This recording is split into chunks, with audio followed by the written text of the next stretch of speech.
gbọ́ aláṣeyọrí tó rí mi wò yìí ọ̀rọ̀ rẹ̀ dayọ̀ arán mi sí ọ láti sọ fún ọ wípé ipò tó wà yìí kì í ṣe òpin rẹ̀ ipò tó wà yìí your present condition is not your final conclusion.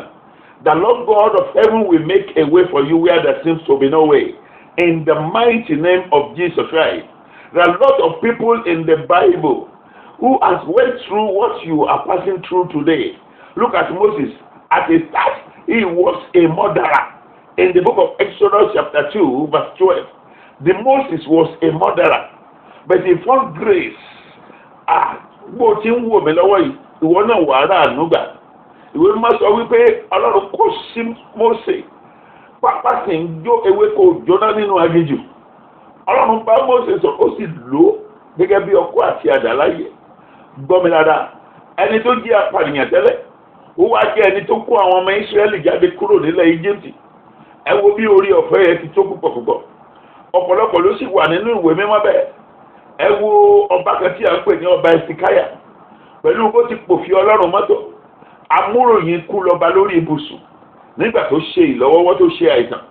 Ẹ gbọ́ mi dáadáa, ṣùgbọ́n nítorí ìgbàgbọ́ tí ń bẹ nínú rẹ̀, nítorí òye ọ̀rọ̀ Ọlọ́run tó wà nínú ọba Ẹsikáyà, kàkà kí ọba Ẹsikáyà máa bẹ wòlíì Àìsáyà wípé kí ni máa ṣe, irú àdúrà wo ni máa gbà.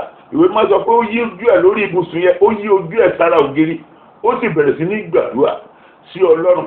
Ó wá bẹ̀rẹ̀ sí ní sọ fún Ọlọ́run wípé eléyìí kì í ṣe pín mi, eléyìí kì í ṣe pín tèmi o, mi ò gbúdọ̀ kúkú, ikú àwọ̀kú kò tọ́ sí mi.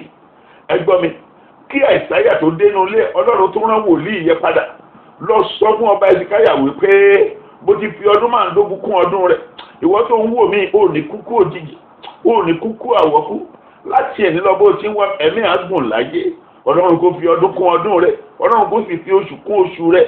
Ògo ni fún Ọlọ́run lókè ọ̀run. Ṣé bẹ́ẹ̀ nìyẹn ni Námánì bó ti jẹ́ adẹ́tẹ̀ tó, ó jẹ́ ọ̀gá jagunjagun nílẹ̀ Síríà, ṣùgbọ́n èṣì yẹn wà ní ara ẹ̀, èyí tó ń gbé káàkiri. Ṣùgbọ́n nígbà tó tú àkókò, nítorí kò fà sẹ́yìn, kò rẹ̀wẹ̀sì, ó sì ń tẹ̀lé Ọlọ́run, ó sì ń lọ sójú ogun, ó sì ń ṣẹ́gun wálé. Ṣùgbọ́n nígbà tí Ọlọ́run rí pé ó tú àkókò, Ọlọ́run máa ń ṣe ayọ̀ sí láti ẹnu ọmọ ẹrú kékeré kan tí ń bomi ṣanwọ́ fún ìyàwó rẹ̀. Òun náà ni Ọlọ́run gbà. Ọlọ́run sì rán Námánì lọ sí ilẹ̀ Ísírẹ́lì níbi tó ti rí ìwòsàn sí gbogbo ẹ̀ṣẹ̀ tí ń bẹ lára rẹ̀. Ìwé mímọ́ sọ pé ó wẹ̀ lẹ́ẹ̀méje létí odò Jọ́dánì, gbogbo ẹ̀ṣẹ̀ ara ẹ̀ sì sọnù, ó sì dàbí ọmọ tí a ṣẹ̀ṣẹ̀ bí, ọmọ jòjòló. Mo gbàdúrà gbogbo àìsàn, gbogbo àrùn àjàkálẹ̀ táyé ti lẹ̀ mọ́ ọ lára, èyí tó jẹ́ wípé kẹ́lẹ́ èèyàn máa fojú búburú wọ̀ láti ẹ̀ nílọ, ọ̀run kó ran kúrò jáde nínú ayé rẹ̀. Ọkàn rẹ̀ abalẹ̀, ipò tó wà yìí kì í ṣe tirẹ̀. Bóyá ó ń ṣiṣẹ́ kan, iṣẹ́ yẹn ò tiẹ̀ wá tí ó ti dojúrú mọ́ ọ lọ́wọ́, o ò rí ọ̀nà àbáyọ mọ́. Ọlọ́run lè nìyàn ń ké pè, tó o bá ti lè ké pè Ọlọ́run, ìṣòro yẹn máa lọ, ìṣòro yẹn máa tán. Bàbá, mo ti máa ń ké pè Ọlọ́run, ṣùgbọ́n kò yé mi, mo ti gbàwẹ̀ ogójì ọjọ́, mo ti lọ sí orí òkè, àìmọye orí òkè ni mo ti lọ káàkiri. Gbọ́ mi dáadáa, nígbà míì ó nílò ìtọ́ni, ó nílò ìtọ́ni tó bá lè gbéra kó jẹ́ àríra, Ọlọ́run sì máa yanjú ọ̀rọ̀ ayé rẹ̀. Òun ni mo ṣe ń pè ọ́, mo máa pe nọ́mbà kan tó máa pè mí sí. Tó o bá lè wá, o lè pè lórí aago, mo lè ṣètọ́ni fún ọ lórí aago, mo sì lè gbàdúrà fún ọ lórí aago. Ká fi ẹ̀mí Ọlọ́run wádìí nǹkan gan tó ń ṣẹlẹ̀ nínú ayé rẹ̀. Mo máa ké pe Ọlọ́run nítorí rẹ ni, Ọlọ́run sì máa gbọ́ àdúrà wa. Ogun máa ṣẹ́ nínú ayé rẹ bó ti wò mí o. Nínú ọdún tá a wà yìí lórúkọ Jésù, ó ràrùyè, ọ̀nà àlà fún ọ. Gbogbo ibi táyé sọ pé kò sọ́nà, ọ̀run kó lànà fún ọ. Gbọ́ kó lọ pè mí sórí nọ́mbà yìí báyìí, nítorí ipò tó wà yìí kì í ṣe tirẹ̀.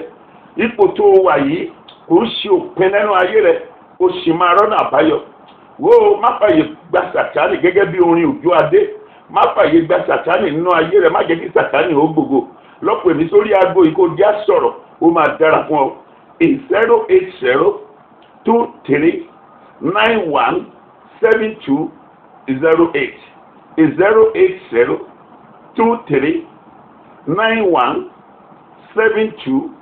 08023917208. Pè mí kíákíá báyìí kó jẹ́ kí n gbàdúrà fún ọ, kí n tú àṣírí ogun ayé rẹ, kọ́rọ̀ rẹ ó dayọ̀, kọ́rọ̀ rẹ ó yanjú, kí wọ́n náà kó lálùyà, kó ràyè, kí wọ́n náà kí gbogbo èèyàn ó pàtẹ́wọ́ fún ọ nínú ọdún yìí. Ògo ni fún Ọlọ́run lókè ọ̀run. Jésù Olúwa wa. Àmín, àmín, àmín. Fire.